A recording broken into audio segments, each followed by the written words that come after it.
Assalomu alaykum hammaga.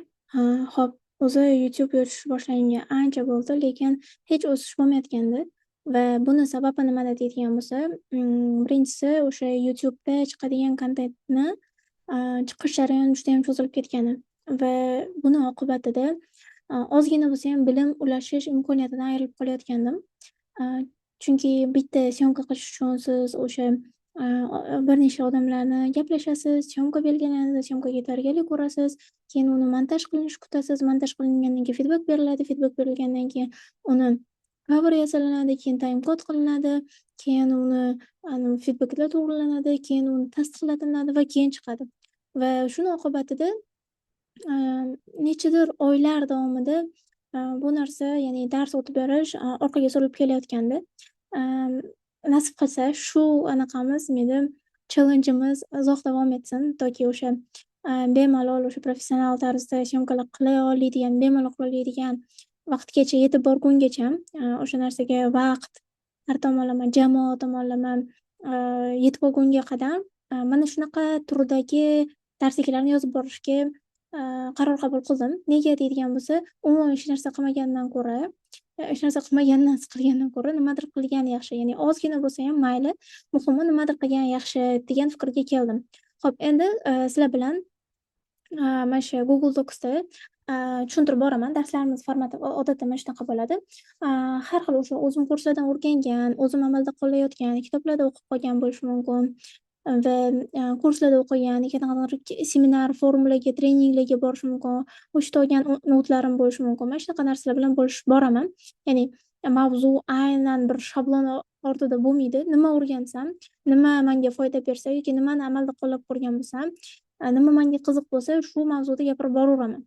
Demak, bugun man o'sha 2 yil emas, o'tgan yili yanvar oyida o'sha progress bo'yicha bir Rossiya ekspertidani kursida o'qigandim. Kristina Safiy degan va o'shani kursidan olgan notlarim haliyam esimda turgan ekan va ancha-munchasini o'zim bilmagan holda qo'lladim. Anchasini shogirdlarimga o'rgatdim va qo'llashda foyda topishdi va shundan bitta darslikni sizlarga o'tib bermoqchiman.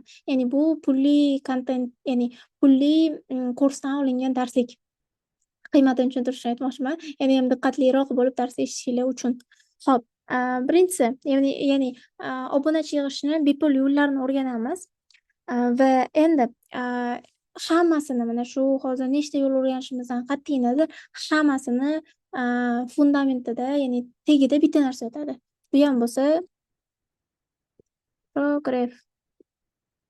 Endi progress nima deydigan bo'lsa, bu doimiy, ya'ni davomli olib boriladigan, insonni e'tiborini jalb qilib turadigan jarayon va uning aniq bir maqsadi bo'ladi. Ya'ni sizni aniq bir maqsadga yetaklaydigan, doimiy olib boriladigan, mijozni e'tiborni jalb qiladigan jarayon. Mana progress mana shu narsa.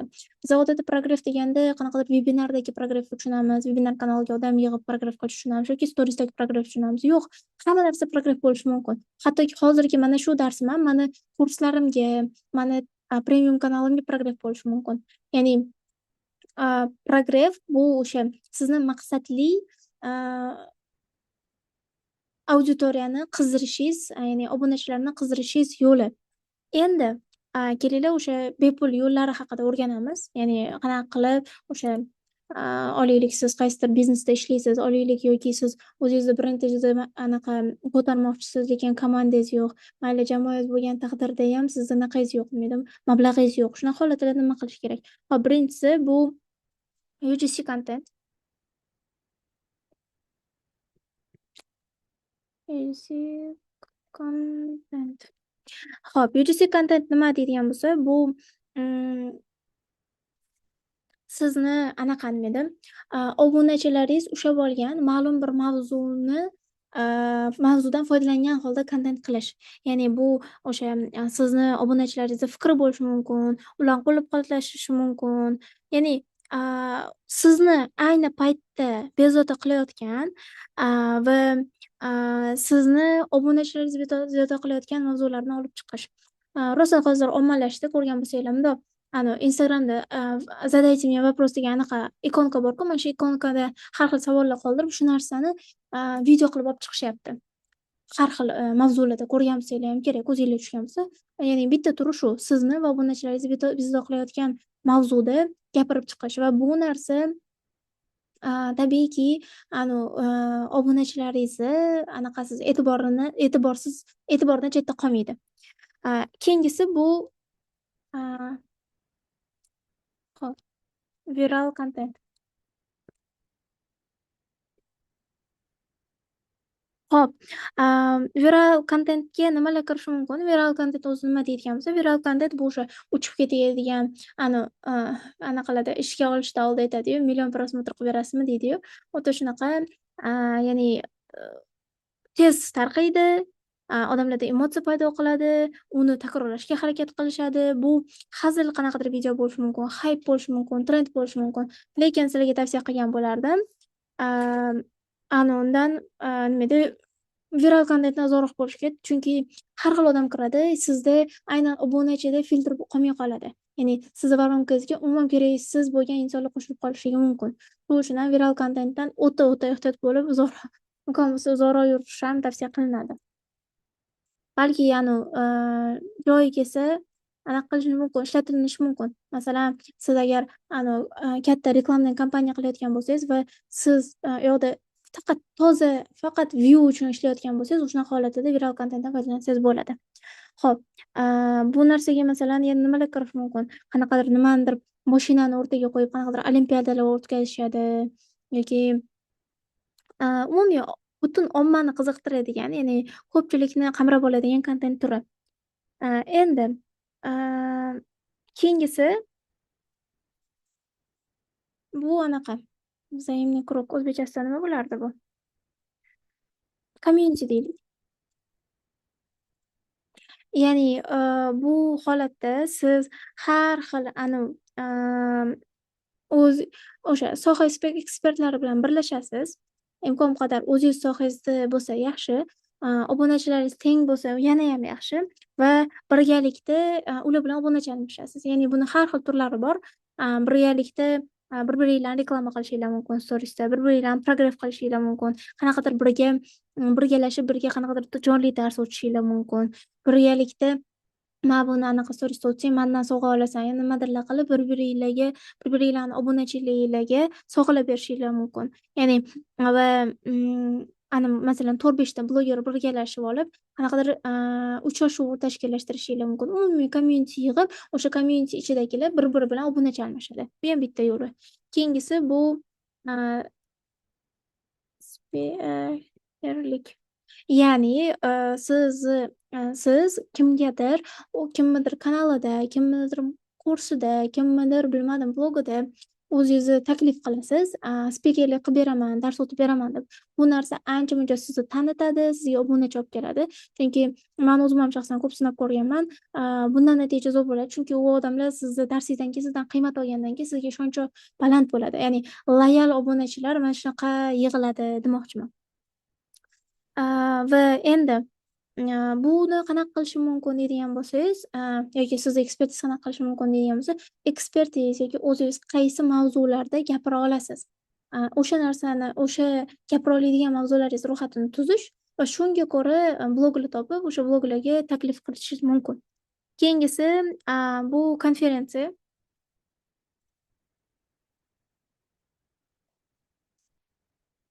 Ya'ni bu offline bo'lishi mumkin, onlayn bo'lishi mumkin. O'sha odamlarni yig'ib, ma'lum mavzuda gapirish. Ya'ni vebinarni sodda qilib aytadigan bo'lsak, boshqacharoq ommaviyroq ko'rinishi. Bu ham zo'r ishlaydi. Eng effektiv desa ham bo'ladi. Chunki odamlar baribir agar jonli qiladigan bo'lsa, sizni jonli ko'rsa ishonishi ham anaqa bo'ladi. Siz bilan masalan quchoqlashib ko'rishi mumkin. Endi agar faqat ayol qizlar bilan o'tinadigan bo'lsa yoki erkak kishi mutaxassis bo'ladigan bo'lsa, faqat erkaklar uchun o'tadigan bo'lsa va bu juda ham zo'r, ya'ni zo'r ishlaydi. Konferensiya yozib qo'yibman. Konferensiya. Zo'r ishlaydi. Shuning uchun bundan foydalansanglar bo'ladi. Men o'zim bir necha marta qilganman. Bir yilda 2-3 marta qilib turaman. Shunaqa offline uchrashuvlarni. Bundan zo'r natija bo'ladi. Shunaqa uchrashuvlarni oxirida anaqalar ham nima deydi, kurs o'tsangiz ham bo'ladi. Keyingisi bu post karusel. Karusel. Hop, karusel nimaligini bilsanglar kerak. Shu Instagramda o'tkazib, rasmli o'tkazib anaqa ko'rinadigan post. Bu postlar hozir rosa ommalashishni boshladi. Ayniqsa, musiqa qo'yish funksiyasi qo'shilgandan keyin, agar musiqa qo'yish imkoni bo'lmayotgan bo'lsa, VPNni qo'shib harakat qilib ko'rsanglar bo'ladi va bu hozir rosa ommalashayotgani uchun zo'r. Aynan agar hozir post karusel qo'yayotgan bo'lsanglar, anaqadan foydalansanglar, storytellingdan foydalansanglar, yanayam effektivroq bo'ladi.